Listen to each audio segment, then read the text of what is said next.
So the past few videos I've been showing you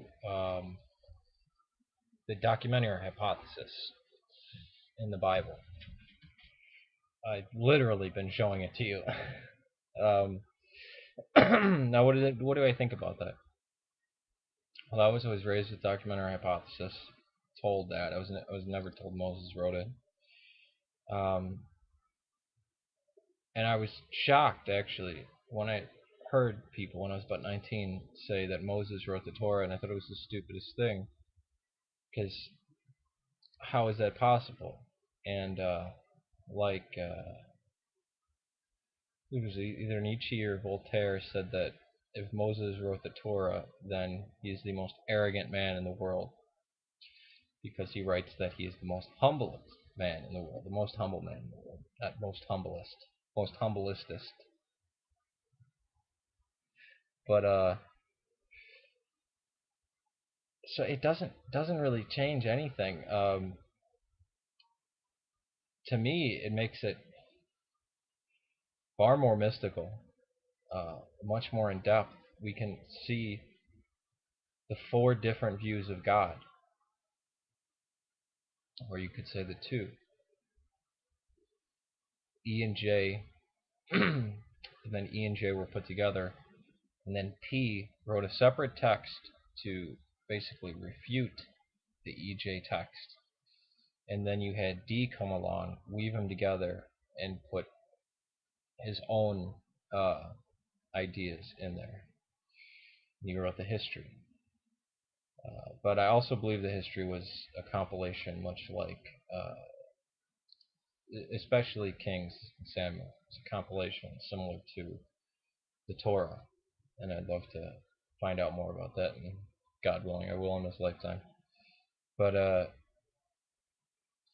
it's funny, the parts of Genesis that I really loved and I thought were really spiritual came from the priestly part of it, the priestly text, which I was like, ah, no, come on, And I wound up liking the Yahwehist version of it a lot more because I was always Elohim, Allah, same thing, so you can see the true scripture in there and blah blah blah blah.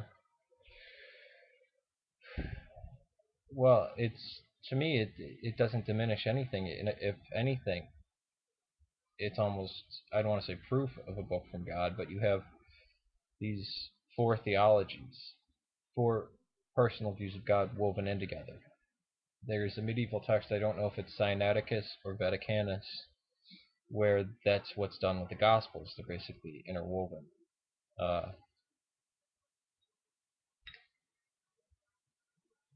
but I think for that they did take parts out to make it fit. I think there are some verses missing there. But I think it shows the Torah is really old because if you've ever read any old critiques of the Torah before the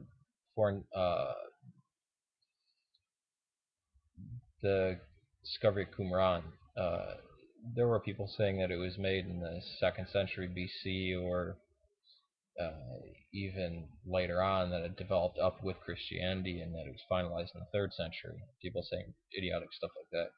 Now we know it goes back old. It goes back before the captivity.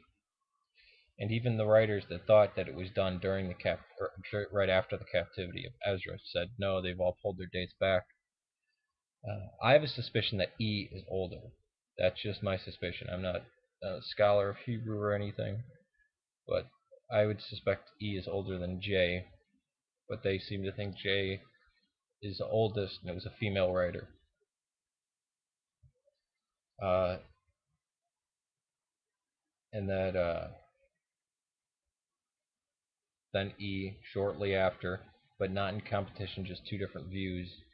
In somewhat competition because they tend to slander the brothers.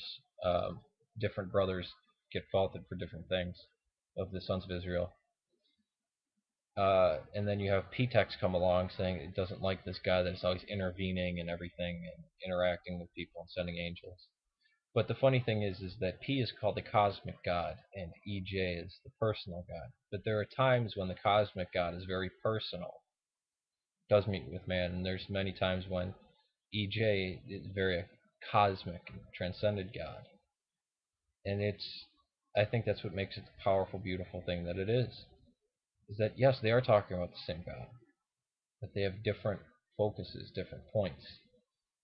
Uh, 4 authors of the Torah, 4 Gospels. I'm not going to get overly mystical and say that's a sign or revelation or anything, but I just think that's cool.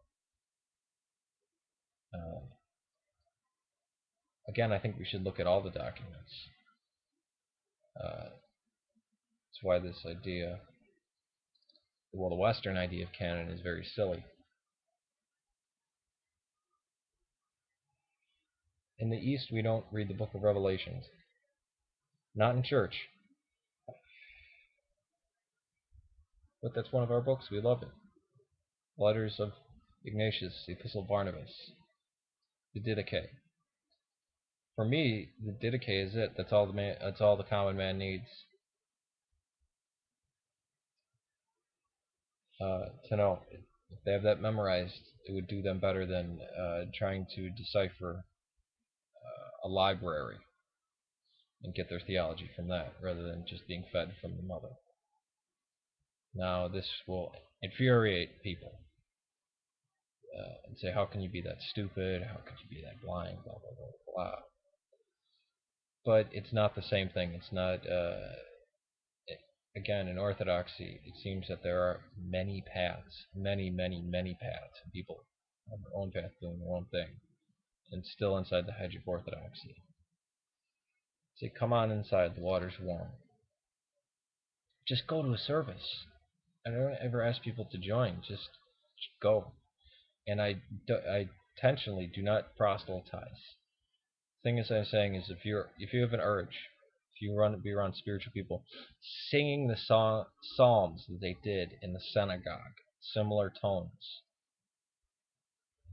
and be in a place of real sanctuary and prayer and holiness. There's no plays, Sunday school plays going on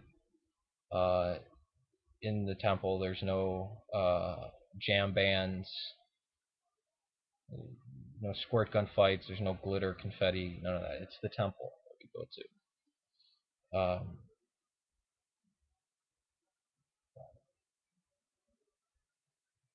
And they say the Torah is the Torah of love. Well, that's what we have in the Eucharist. That's the love. That's where the forgiveness of sins comes from.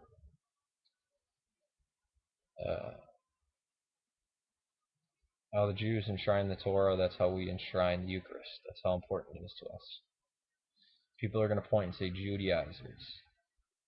Remember, the movement came out of Judaism, merged with Hellenism, merged with, well, the Greeks. So Greek and Roman, Greco-Roman. And by about the 5th century, that got solidified, and we have that. And there are even older liturgies that are basically set in stone and are practiced the exact same way they were back then that they are today. And that's an extremely powerful thing. And just like the Torah, people copying it down for word, keeping the tradition. And the Dead Sea Scrolls bear testament to this, that there's not huge, massive changes. That's what our job is to preserve and to pass down. Not to create new theologies, not to invent things, not to get creative when it comes to religion. But to pass it down, to keep it alive. That's what oral tradition did.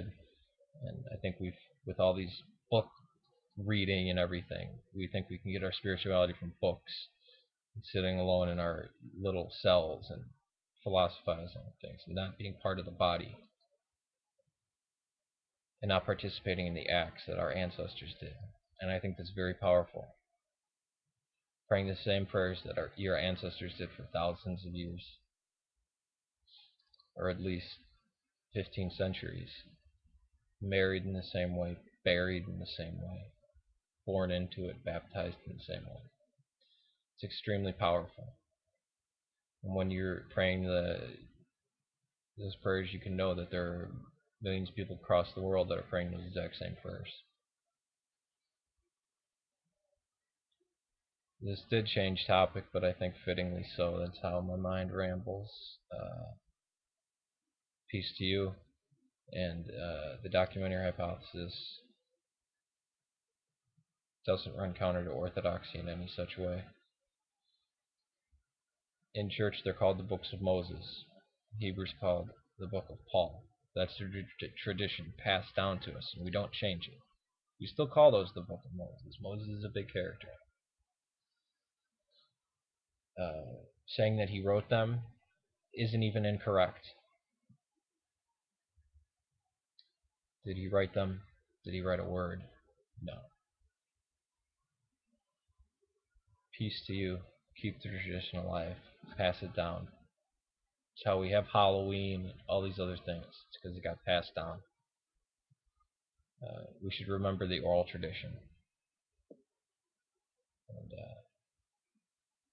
make sure the words can be in our mouths at any time instead of just reading them off a sheet of paper. That's what I loved when I was constantly going to church. I had the Psalms just flowing through me and the hymns of the ancient church. Peace to you.